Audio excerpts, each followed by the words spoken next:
And remember this nice circle hole, okay? And let's go. Just remember that. We can sit for a second. They want to say hello.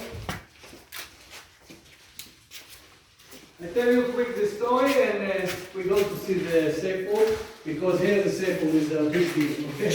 It's not like mine. When the terrorists came to this house, maybe an hour and a half or 2 hours later than us, because they start going this way, and when they come to this house, they see on the door, they see Bacha. They read some Hebrew. They walk inside, so they saw Bacha on the door. Bacha, we have a big general in the kibbutz, it's called Bacha. And they saw Bacha on the door. They thought maybe it's his family, or if not, part of the family, their cousin. Okay? So when the terrorists came over here, they said this place we need to kill the people, not to be. So what they do, they go to the door. The same. They go to the door and they knock on the door and kick the door and said open. And the guy answered to them. A video is very famous in Israel and all over the world. They're talking a lot in the TV and media and like really. And he answered to them. They knock on the door and kick the door and said open. And he said, go in Arabic, go away. There is only one inside. Go away.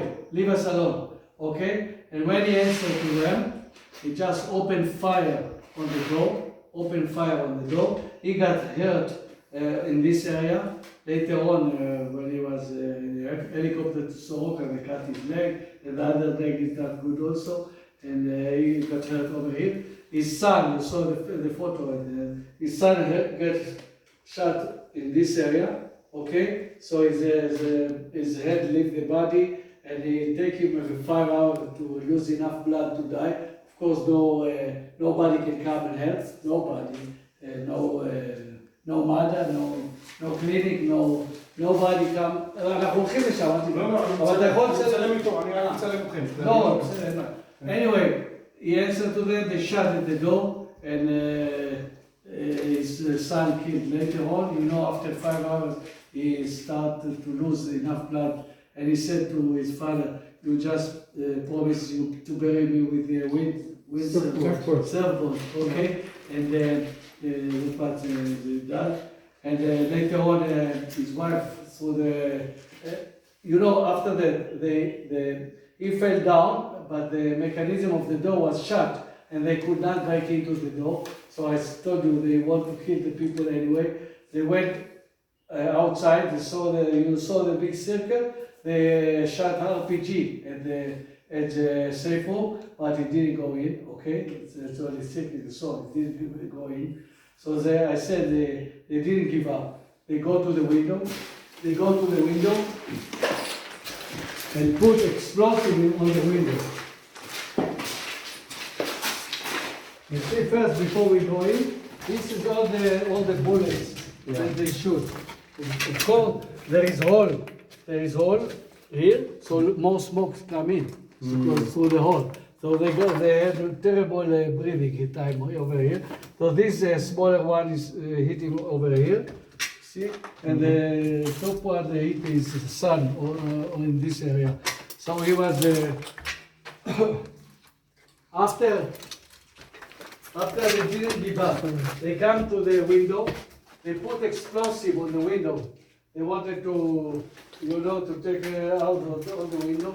They put explosive on the window, and they couldn't break the whole window because very steel, very strong steel. But they make an opening, a hole in the window. So you see, it's not so big room. They through the hole in the window. They threw spring grenade inside. They want to make sure everybody dead. They put spring grenade. But luckily, the grenade went into the sofa bed, so the part of the shells went into the sofa bed, and he was lying on the floor over here. His daughter, that we just saw her, she didn't want to tell you the story. I wanted her to tell the story, but she said no. It's because if she said it's very well. Anyway, she was on the ground over here. She was covered with suitcase, and when the terrorists went not so close, she raised the suitcase and breathed a little bit because she couldn't breathe. And both of them were on the floor. His wife got shot over here, so she died in a few minutes.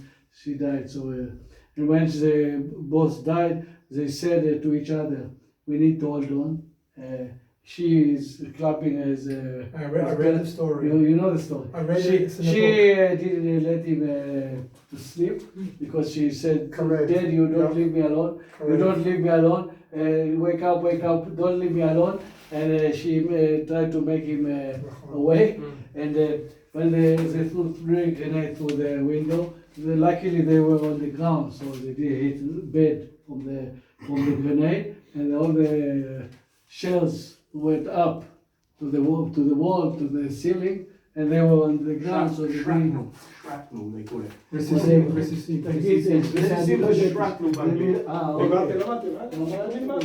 Anyway, after the grenade, the kalash, they threw the hole. They point the kalash into the room and shoot kalash just to make sure everybody dead. But they did hit them very well. So anyway, the mother and the bigger son was murdered over here, and they were very, very bad injured. When the soldier came around 8 p.m., maybe a little earlier, they knock here on they knock and they hear the good Hebrew soldier. They had so they knock on the window. They cannot open the window, and so the young brave lady had to get up, very injured, and help them open the pins and open the window. Okay, and in the beginning they didn't want to rescue the father because they said they have no chance to survive. But he was talking, and because he was talking, so they made him a favor and take him also to the window, to the branches over here, and they carried them over there. A jeep was waiting for them, and take them to the main gate. The helicopter was waiting for them. Take them right away to Soroka, to the hospital, and they decided to cut his leg, and they were very brave during the event. They said they are not suffering anymore. You know the story? Yeah. They are not suffering anymore. It's mother and as a brother, son. They are not suffering. We need to survive. We need to survive. We need to survive to keep the family alive.